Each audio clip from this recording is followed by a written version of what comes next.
Start करते हैं आप सभी के पहले प्रश्न के साथ। एंड स्टूडेंट आप लोग ध्यान दीजिएगा कि आप सभी का प्रश्न क्या पूछा जा रहा है और टोटल 500 प्रश्न लिया गया यार, टोटल 500 प्रश्न लिया गया। तो आप लोग सोच सकते हैं कि काफ़ी ज़्यादा मोस्ट इम्पोर्टेंट क्लास आज का होने वाला है। तो चलिए पहले प्रश्न की ओर बात करते हैं। आप सभी का पहला प्रश्न यहाँ पर पूछा जा रहा है कि हड़प्पा सभ्यता किस युग की है। हड़प्पा सभ्यता किस युग की है? तो कांस्य युग आप सभी का राइट आंसर हो जाएगा। अगला प्रश्न, हड़प्पा सभ्यता की खोज किस वर्ष की गई थी? हड़प्पा सभ्यता की खोज 1921 ईस्वी में किया गया था दयाराम साहनी जी के द्वारा। एंड आप सभी के हर एक टॉपिक से यहाँ से प्रश्न लिया गया, ठीक है ना। अगला प्रश्न है कि हड़प्पा निवासी किस प्रमुख धातु से अपरिचित है? हड़प्पा निवासी किस प्रमुख धातु से अपरिचित है? तो लोहा ऐसा एक धातु था जिससे हड़प्पावासी अपरिचित थे। चलिए अगले प्रश्न की ओर बात करते हैं। आप सभी का अगला प्रश्न है कि सिंधु घाटी सभ्यता में विशाल स्नानागार कहाँ पाया गया है? सिंधु घाटी सभ्यता में विशाल स्नानागार कहाँ पाया गया था? तो मोहनजोदड़ो आप सभी का राइट आंसर हो जाएगा, मोहनजोदड़ो में पाया गया था। अगला प्रश्न है कि भारत में खोजा गया सबसे पुराना शहर कौन सा था? भारत में खोजा गया सबसे पुराना शहर कौन सा है था? तो हड़प्पा सभ्यता हो जाएगा। हड़प्पा जो था वो सबसे पुराना शहरों में से एक है, ठीक है ना। अगला प्रश्न आप सभी का 6 नंबर की, हड़प्पा सभ्यता में हल से जोते गए खेत के साक्ष्य कहाँ से मिले हैं? हड़प्पा सभ्यता में हल से जोते खेत का साक्ष्य कहाँ से मिला है? तो कालीबंगा से प्राप्त हुआ है, ठीक है ना। कालीबंगा आप सभी का राइट आंसर हो जाएगा। चलिए अगला प्रश्न आप सभी का 7 नंबर कि कालीबंगा स्थल राजस्थान के किस जिले में स्थित है? कालीबंगा स्थल राजस्थान के किस जिले में स्थित है? तो हनुमानगढ़ जिला हो जाएगा। हनुमानगढ़ आप सभी का राइट आंसर हो जाएगा। चलिए अगला प्रश्न है कि हड़प्पा सभ्यता का सर्वाधिक मान्यता प्राप्त काल कौन सा है? हड़प्पा सभ्यता का सर्वाधिक मान्यता प्राप्त काल कौन सा है? तो 2500 ईसा पूर्व से 1700 ईसा पूर्व वाले जो काल है ना, वो सबसे मान्यता प्राप्त कालों में से एक है। अगला प्रश्न है कि भारत की आर्थिक राजधानी क्या है? भारत की आर्थिक राजधानी क्या है? तो मुंबई सर आप सभी का राइट आंसर हो जाएगा। मैं आप सभी से बार बार रिक्वेस्ट कर रहा हूं कि आज की क्लास आप सभी के लिए रामबाण की तरह यूज होने वाला है, क्योंकि आज की इस क्लास के अंदर आप सभी के लिए यार 500 मोस्ट इंपोर्टेंट प्रश्न लिया गया। और आप लोग सोच सकते हैं यार कि हिस्ट्री से बनने वाला अब यहाँ से नहीं पूछेगा तो यार आपके एग्जाम में कहाँ से प्रश्न पूछेगा। ये हिस्ट्री के सारे टॉप इंपोर्टेंट एंड आप सभी के सिलेक्टेड प्रश्न लिए गए जो कि आप सभी के आरपीएफ एग्जाम में बार बार पूछे जाएंगे। चलिए 10 नंबर प्रश्न की जैन धर्म के प्राचीन आगम ग्रंथों की भाषा थी? तो प्राकृत हो जाएगी।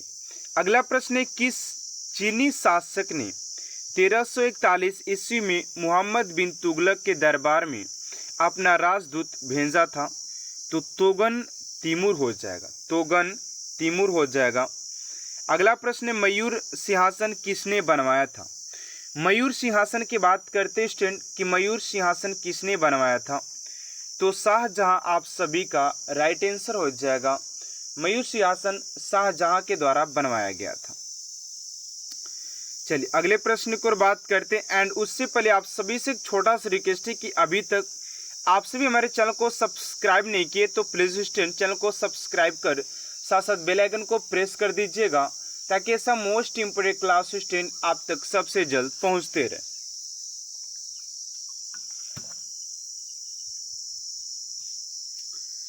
चलिए अगला प्रश्न है कि शाहजहां की बेगम का क्या नाम था? शाहजहां की बेगम का क्या नाम था? तो मुमताज इज राइट आंसर हो जाएगा। अगला प्रश्न, मयूर सिंहासन को बनवाने वाले कलाकार का क्या नाम था? मयूर सिंहासन तो शाहजहां ने बनवाया था, लेकिन कलाकार का क्या नाम था? तो बादल खां हो जाएगा। बादल खां आप सभी का राइट आंसर हो जाएगा। अगला प्रश्न है कि दिल्ली के सुल्तानों में ऐसा कौन था जिसने योग्यता के आधार पर पद देना प्रारंभ किया? दिल्ली के सुल्तानों में ऐसा कौन था जिसने योग्यता के आधार पर पद देना प्रारंभ किया? तो मोहम्मद बिन तुगलक ऐसा शासक था जो कि आप सभी की योग्यता के आधार पर पद देना आरंभ कर दिया था। चलिए अगले प्रश्न को बात करते हैं। आप सभी का अगला प्रश्न है 16 नंबर कि मोहम्मद बिन तुगलक ने अपनी राजधानी कहाँ स्थानांतरित की थी? मोहम्मद बिन तुगलक ने अपनी राजधानी कहाँ स्थानांतरित की थी? तो दौलताबाद हो जाएगा। दौलताबाद आप सभी का राइट आंसर हो जाएगा। अगला प्रश्न है कि मोहम्मद तुगलक के दरबार में किसने 17 साल गुजारे? मोहम्मद तुगलक के दरबार में किसने 17 साल गुजारे? तो बर्नी आप सभी का राइट आंसर हो जाएगा। ठीक है ना। अगला प्रश्न है कृषि के विकास के लिए मोहम्मद बिन तुगलक ने किस विभाग की स्थापना की? कृषि के विकास के लिए मोहम्मद बिन तुगलक ने किस विभाग की स्थापना किया? तो दीवान ए कोही विभाग की स्थापना किया था। चलिए अगले प्रश्न को बात करते हैं। आप सभी का 19 नंबर प्रश्न है कि मोहम्मद बिन तुगलक ने किसे चीन के शासक तोगन तिमूर के दरबार में अपना राजदूत बनाकर भेजा? इब्न तूता हो जाएगा। इब्न तूता इज राइट आंसर हो जाएगा। अगला प्रश्न है कि मोहम्मद बिन तुगलक को मानसिक रूप से विक्षिप्त किसने माना? मोहम्मद बिन तुगलक को मानसिक रूप से विक्षिप्त किसने माना? तो ब्रिटिश इतिहासकार एल्फिंस्टन ने माना था।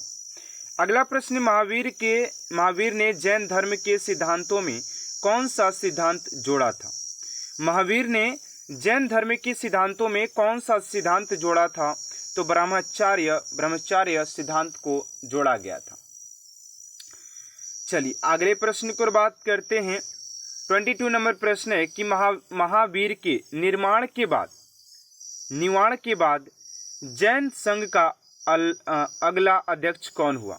यानी कि महावीर जी का जब निर्माण हो गया तो जैन संघ का अगला अध्यक्ष कौन था? तो शुद्धमान हो जाएगा। चलिए अगला प्रश्न की बात करते हैं कि वैदिक काल में योग किसे कहा जाता था? वैदिक काल में योग किसे कहा जाता था? योग तो राइट आंसर हो जाएगा जौ को। चलिए अगले प्रश्न की ओर बात करते हैं। 24 नंबर प्रश्न कर रहे कि दिलवाड़ा के प्रसिद्ध जैन मंदिर को बनवाया था। बनवाया नहीं, यहाँ पर को बनवाया था। यानी कि दिलवाड़ा के जैन मंदिर को किसने बनवाया था? तो राइट आंसर हो जाएगा उसी का सोलकियो ने बनवाया था। सोलकियो इज राइट आंसर हो जाएगा क्वेश्चन नंबर 24 का। चलिए अगले प्रश्न की ओर बात करते हैं। आप सभी का अगला प्रश्न क्या पूछा जा रहा है? 25 नंबर प्रश्न है कह रहे कि बौद्ध धर्म के प्रवर्तक गौतम बुद्ध का जन्म कब और कहाँ हुआ था? बौद्ध धर्म के प्रवर्तक गौतम बुद्ध का जन्म कब और कहाँ हुआ था? तो 563 ईसा पूर्व लुम्बिनी नामक ग्राम में हुआ था। 563 ईसा पूर्व लुम्बिनी नामक ग्राम में इनका जन्म हुआ था। अगला प्रश्न है कि शाक्य राजवंश के किस राजकुमार ने एक महान धर्म की स्थापना की? यार मैं आपसे इससे बार बार ये रिक्वेस्ट कर रहा हूँ कि आप लोग इस क्लास को एंड तक देखिएगा। अगर आप सभी उस वर्दी के सपने को साकार करना चाहते हैं तो इस क्लास को एंड तक देखिएगा, क्योंकि आज की क्लास आप सभी के लिए काफ़ी ज़्यादा इंपॉर्टेंट सिद्ध होने वाला है। क्योंकि आज की इस क्लास के अंदर हिस्ट्री के वो सारे प्रश्न लिए गए हैं जहाँ से कि आप सभी के एग्जाम में प्रश्न पूछे जाते हैं। ठीक है ना। तो राइट आंसर हो जाएगा आप सभी का सिद्धार्थ हो जाएगा। सिद्धार्थ आप सभी का राइट आंसर हो जाएगा। अगला प्रश्न कि आर्यों का प्रारंभिक जीवन निर्भर था।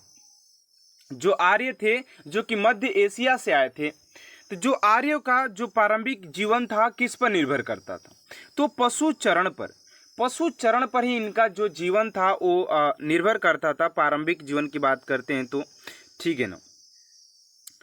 चलिए अगले प्रश्न को और बात करते हैं। आप सभी का 28 नंबर प्रश्न है, कह कि चित्रित धूसर मृतभांड का संबंध किस काल से है?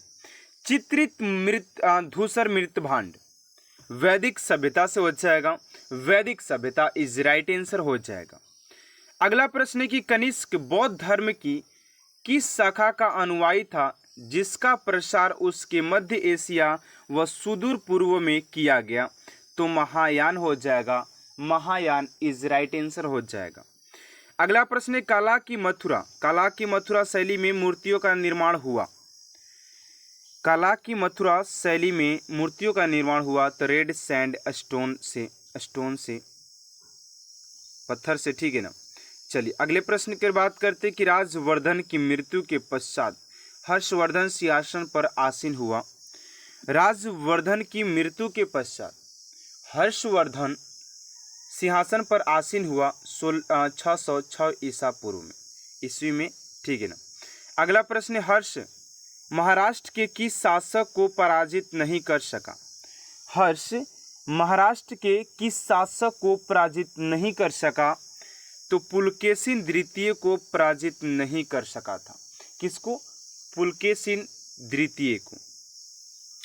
अगला प्रश्न, बुद्ध ने अपना प्रथम उपदेश सारनाथ में दिया था। अगला प्रश्न है कि ऋग्वैदिक काल में आर्य लोगों का मुख्य व्यवसाय खेती करना था। किस वेद में प्राचीन वैदिक युग की संस्कृति के बारे में सूचना दी गई है? ऋग्वेद में। ऋषभदेव का उल्लेख किसमें मिलता है? ऋग्वेद में। और ऋग्वेद सबसे पुराने वेदों में से एक है। इस बात को भी आप लोग ध्यान दीजिएगा कि ऋग्वेद सबसे पुराने वेदों में से एक है। चलिए अगले प्रश्न को बात करते 37 नंबर है कि विष्णु का सर्वप्रथम उल्लेख हुआ है ऋग्वेद में। ऋग्वेद का वणिक सभ्यता सैनिक कुलीन तंत्र है। किसके शासनकाल में 1398 में तैमूर ने दिल्ली पर आक्रमण किया? तो नसारुद्दीन महमूद तुगलक के शासनकाल में।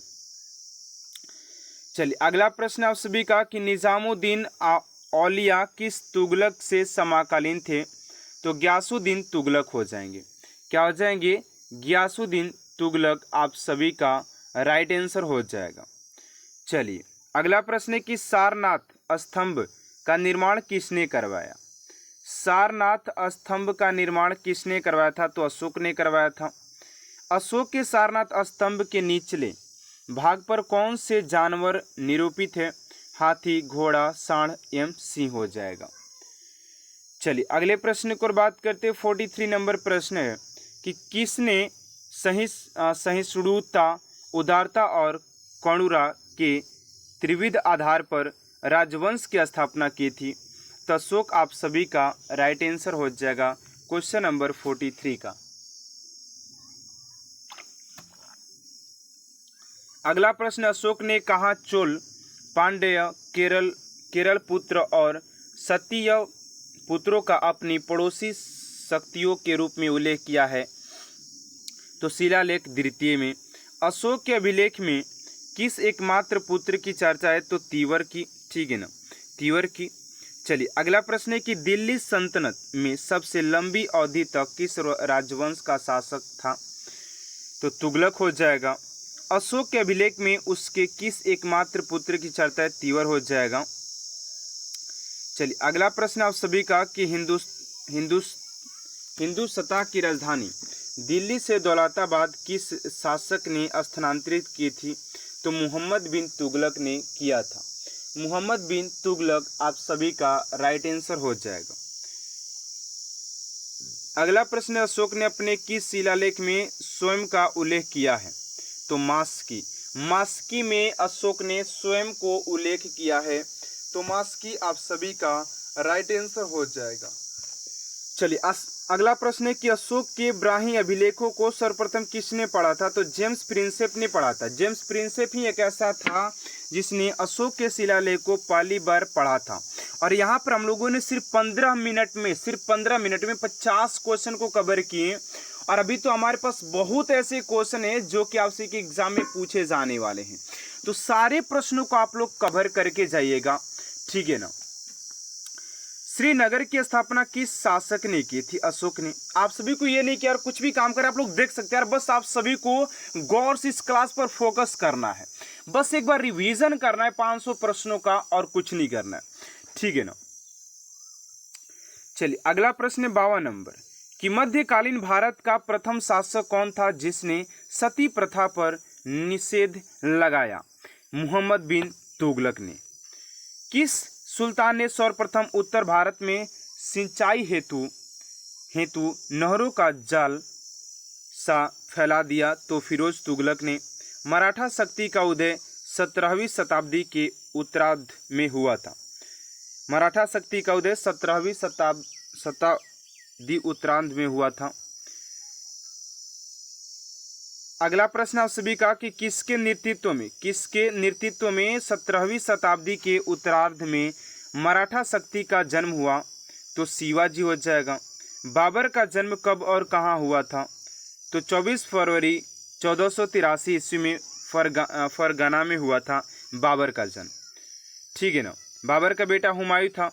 बाबर ने बात करें तो आपसे के पानीपत का प्रथम युद्ध, आपसे के हुदड़ो, घाघरा, और बात किया जाए आपसे के खानवा का युद्ध लड़ा था जिसमें ये चारों युद्ध में विजय प्राप्त किया था। भारत पर 5 बार इसने आक्रमण भी किया था, ठीक है ना। अगला प्रश्न है बाबर भारत पर पहला आक्रमण किसके विरुद्ध किया था? तो यूसुफ जाइयों के विरुद्ध किया था। अगला प्रश्न है कि बाबर का पहला महत्वपूर्ण आक्रमण कब माना जाता है? तो 1526 में पानीपत का वही प्रथम युद्ध था, ठीक है ना। पानीपत की पहली लड़ाई किसके बीच हुई थी? तो इब्राहिम लोदी और बाबर के बीच लड़ा गया था। पानीपत की पहली लड़ाई कब लड़ी गई थी? 1526 में। चलिए अगला प्रश्न आप सभी का कि खानवा का युद्ध कब और किसके बीच हुआ? तो 1527 में राणा संगा और बाबर के बीच हुआ था। किसके बीच? तो राणा संगा और बाबर के बीच हुआ था। चलिए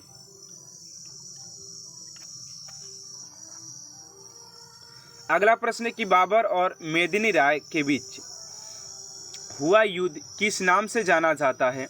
तो चंदेरी का युद्ध के नाम से जाना जाता है, जो कि 1528 ईस्वी में लड़ी गई थी। चंदेरी का युद्ध 1528 ईस्वी में। अगला प्रश्न है घाघरा के युद्ध में बाबर ने किससे पराजित किया था? घाघरा के युद्ध में बाबर ने किसे पराजित किया था? तो मोहम्मद लोदी यानी कि इब्राहिम लोदी का भाई, इब्राहिम लोदी के भाई मोहम्मद लोदी को इसने पराजित किया था। चलिए अगला प्रश्न आप सभी का 64 नंबर कि बाबर की आत्मकथा को किस नाम से जाना जाता है? बाबर की आत्मकथा को किस नाम से जाना जाता है? तो तुजुक ए बाबरी यानी कि बाबरनामा के नाम से जाना जाता है। किस युद्ध में बाबर ने तोपखाना का इस्तेमाल किया था? किस युद्ध में बाबर ने तोपखाना का इस्तेमाल किया था? तो पानीपत का प्रथम युद्ध में। पानीपत का द्वितीय युद्ध कब और किसके बीच लड़ा गया? पानीपत के द्वितीय युद्ध की बात करते स्टूडेंट तो आप सभी के 1556 में अकबर और हेमू विक्रमादित्य के बीच लड़ा गया था। हेमू और विक्रमादित्य के बीच लड़ा गया था, अकबर जो था, ठीक है ना। इन्हीं के बीच पानीपत का द्वितीय युद्ध 1556 ईस्वी में हुआ था। चलिए अगला प्रश्न आप सभी का 67 नंबर। पानीपत का द्वितीय युद्ध में किसकी जीत हुई? पानीपत के द्वितीय युद्ध में बात करें तो अकबर की जीत हुई थी। किसके संरक्षण में अकबर ने 1560 ईस्वी तक शासन किया? तो बैरम खान हो जाएगा, बैरम खां हो जाएगा। चलिए अगला प्रश्न, सिंहासन पर बैठते ही अकबर ने कौन सा युद्ध लड़ा और जीता? पानीपत की दूसरी लड़ाई। पानीपत की दूसरी लड़ाई इसने जीता था और वहां पर शासन भी किया था। अगला प्रश्न है कि भारत के प्रथम विधि निर्माता कौन है? मनु हो जाएंगे। वैश्विक दर्शन के प्रतिपादक कौन थे? तो महर्षि उल्लूक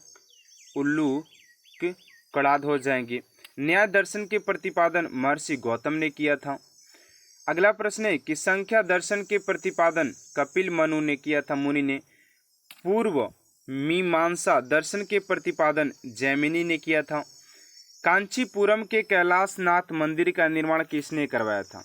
तो नरसिंह वर्मन द्वितीय ने, प्रथम ने। अगला प्रश्न है कि कांचीपुरम के मुक्तेश्वर मंदिर तथा बैकुंठ पेशमाल मंदिर का निर्माण किसने करवाया था? तो नंदी वर्मन द्वितीय ने करवाया था। राष्ट्रकूट वंश का संस्थापक कौन था?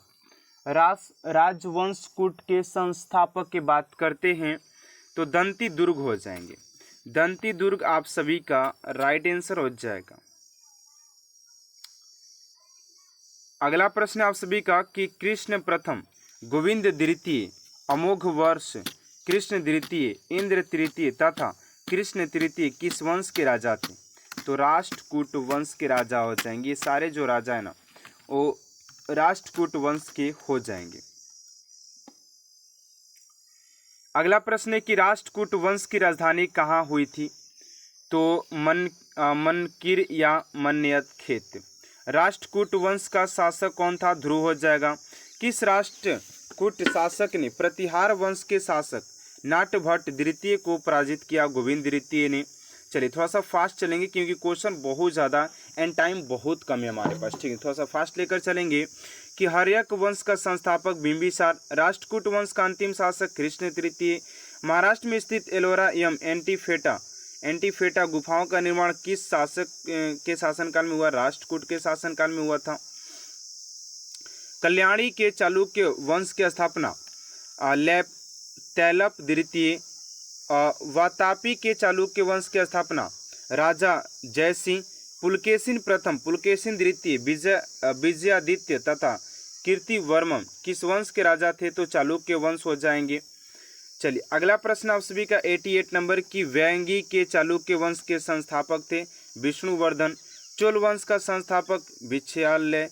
चोल वंश की राजधानी कहाँ हुई थी? तो तंजावुर हो जाएगी। परांतक प्रथम, राज प्रथम, राजेंद्र प्रथम तथा कुलोतुंग किस वंश के राजा थे? तो चोल वंश के हो जाएंगे।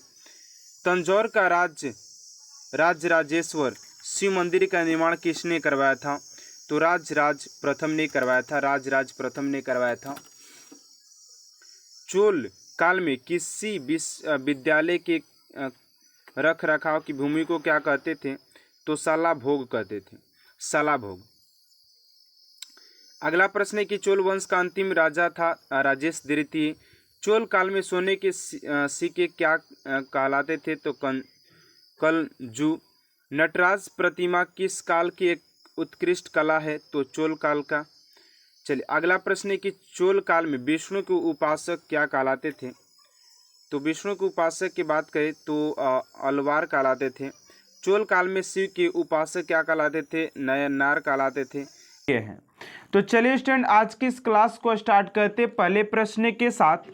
एंड पहला प्रश्न आप सभी से पूछा जा रहा है कि भारतीय राष्ट्रीय कांग्रेस की स्थापना कब हुई थी? तो भारतीय राष्ट्रीय कांग्रेस की स्थापना की बात करते हैं तो ये हो जाएगा आप सभी का 1885 में। ऑप्शन नंबर ए आप सभी का राइट आंसर हो जाएगा। स्टूडेंट अगर आप सभी को हर एक प्रश्न का अगर आंसर पता होगा तो आप सभी कमेंट बॉक्स में जरूर बताइएगा कि ऑप्शन नंबर ए का ऑप्शन नंबर बी हो जाएगा। ऐसे आप लोग कमेंट बॉक्स में आंसर लिख सकते हैं, ठीक है ना। चलिए अगले प्रश्न को बात करते हैं। आप सभी का अगला प्रश्न है करे कि निम्नलिखित युगों में से सिंधु सभ्यता किस युग में पड़ती है? तो सिंधु सभ्यता की बात करते कि सिंधु सभ्यता किस युग में पड़ती है? तो फटाफट इस क्वेश्चन का राइट आंसर आप सभी कमेंट बॉक्स में दीजिएगा कि इस क्वेश्चन का राइट आंसर क्या हो जाएगा। राइट आंसर हो जाएगा आप सभी का आदि ऐतिहासिक काल। ऑप्शन नंबर डी आप सभी का राइट आंसर हो जाएगा। चलिए अगले प्रश्न को बात करते आप सभी का 3 नंबर प्रश्न यहाँ पर पूछा जा रहा है। निम्नलिखित में से कौन सा आश्रम इंद्रियों पर स्वयं रखने और संयम रखने और बौद्धिक विकास करने की शिक्षा देता है? यानी कि इनमें से कौन सा ऐसा आश्रम है, ठीक है ना। तो राइट आंसर हो जाएगा आप सभी का ऑप्शन नंबर ए यानी कि ब्रह्मचर्य आश्रम हो जाएगा। ऑप्शन नंबर ए आप सभी का राइट आंसर हो जाएगा। चलिए अगले प्रश्न को और बात करते हैं। आप सभी का अगला प्रश्न पूछा गया 4 नंबर, यहाँ पर ध्यान दीजिएगा। चलिए अगले प्रश्न को और बात करते हैं। कह रहा है कि भारतीय संविधान में मूल अधिकारों का वर्णन किस भाग में किया गया है।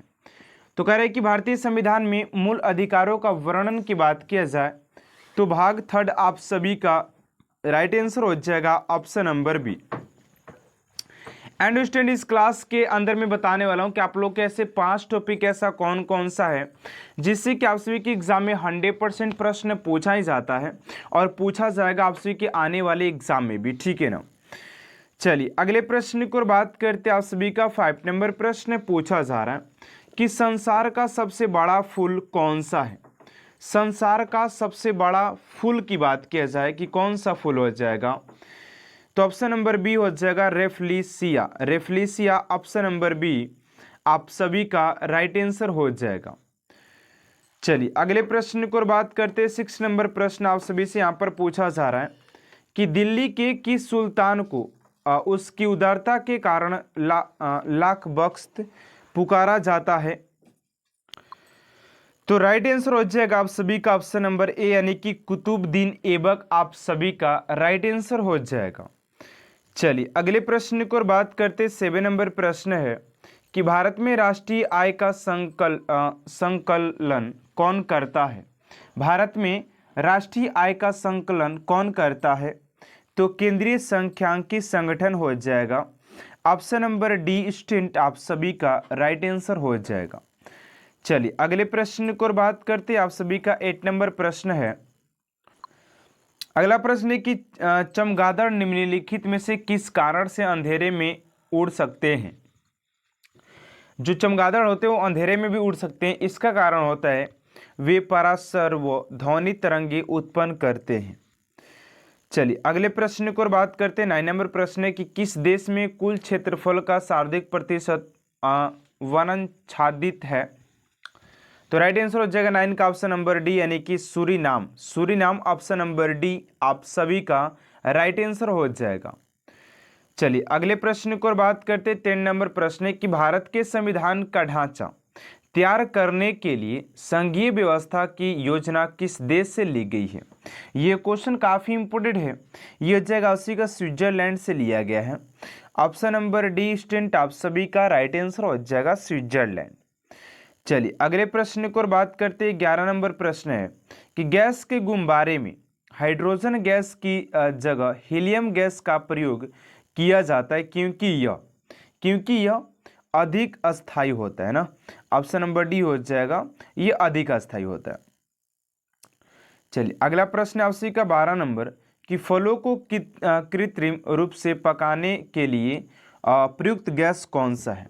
फलों को कृत्रिम रूप से तो एसिटिलीन हो जाएगा। ऑप्शन नंबर ए आप सभी का राइट आंसर हो जाएगा एसिटिलीन गैस हो जाएगा। चलिए अगले प्रश्न को बात करते हैं कि 3 बीघा कॉरिडोर जोड़ता है। 3 बीघा कॉरिडोर कौन जोड़ता है, तो बांग्लादेश और भारत हो जाए। बांग्लादेश और भारत को जोड़ता है, ठीक है ना। चलिए अगला प्रश्न 14 नंबर की किस क्षेत्र से उत्कृष्ट कार्य को पुलित्जर पुरस्कार के लिए मान्यता दी जाती है। किस क्षेत्र से उत्कृष्ट कार्य को पुलित्जर पुरस्कार के लिए मान्यता दी जाती है, तो राइट आंसर हो जाएगा आप सभी का 14 का ऑप्शन नंबर बी यानी कि साहित्य और पत्रकारिता हो जाएगा। ऑप्शन नंबर बी स्टेंट आप सभी का राइट आंसर हो जाएगा। चलिए अगले प्रश्न को बात करते 14 नंबर कि चित्तौड़ में विजय स्तंभ का निर्माण किसने किया था। चित्तौड़ में विजय स्तंभ का निर्माण किसने किया था, तो 15 का हो जाएगा आप सभी का ऑप्शन नंबर सी यानी कि राणा कुंभा ने किया था। ऑप्शन नंबर सी आप सभी का राइट आंसर हो जाएगा राणा कुंभा। चलिए अगले प्रश्न को बात करते हैं 16 नंबर की कंप्यूटर डाटा की सबसे छोटी इकाई कौन सी है। तो कंप्यूटर डाटा की सबसे छोटी इकाई की बात करते हैं तो ये बीट हो जाएगा। बीट आप सभी का राइट आंसर हो जाएगा। चलिए अगला प्रश्न है कि भारत की तटरेखा है, तो भारत की तटरेखा की बात करें तो 7500 किलोमीटर हो जाएगा।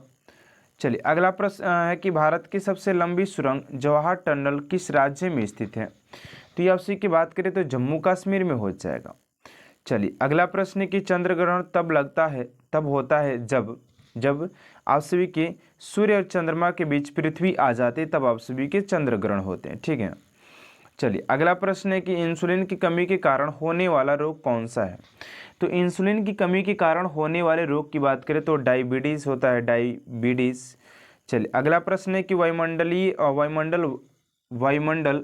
वायु में ऑक्सीजन का प्रतिशत कितना होता है। तो 21 का हो जाएगा आप सभी का ऑप्शन नंबर सी, यानी कि 21% हो जाएगा। चलिए अगला प्रश्न है कि इंडिया वीनस फ्रीडम पुरस्कार पुस्तक के लेखक हो जाएंगे आप सभी के मौलाना आज़ाद हो जाएंगे। ऑप्शन नंबर बी आप सभी का राइट आंसर हो जाएगा।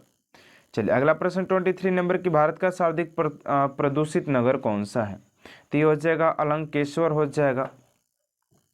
अगला प्रश्न है कि श्रम दिवस किस तिथि को मनाया जाता है। तो श्रम दिवस की बात करें तो 1 मई को मनाया जाता है। 1 मई आप सभी का राइट आंसर हो जाएगा। अगला प्रश्न है कि अमीर खुसरो का नाम जोड़ा जाता है। तो ये हो जाएगा आप सभी का सितार के आविष्कार के लिए। तो आज के ये लास्ट क्वेश्चन था। आप सभी को क्लास कैसा लगा कमेंट बॉक्स में जरूर बताइएगा। अगर आप सभी की क्लास अच्छा लगे तो प्लीज चैनल